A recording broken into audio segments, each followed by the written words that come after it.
Did I ever tell you about my father? I slowly watched him drown in a mountain of unpaid bills. When I was 13, he was declared bankrupt. I used to come home every day after school and the bedroom door was always closed and the sound was always the same. The sound of my mother's stifled sobs. And then she'll come out with a smile on her face and cook dinner. One day he left and never came back. My mother and I moved to a small rented flat and live on benefits. The first day I moved my blood and there was a whole lot of blood on the wall. I spent most of my time living in that flat wondering what had happened before we arrived. I came up with quite a few upsetting scenarios. I had a vivid imagination.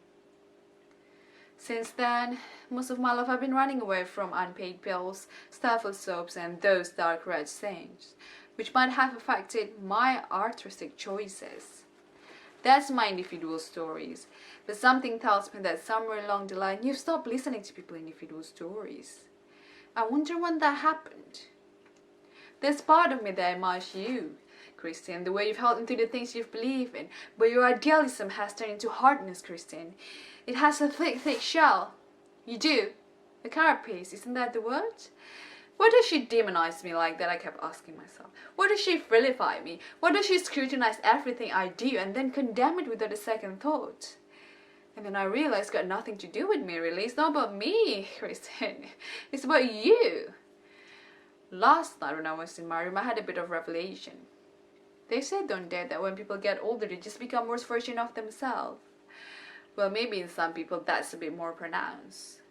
And I expect it's really the case of having to hold into everything you are. Everything you are.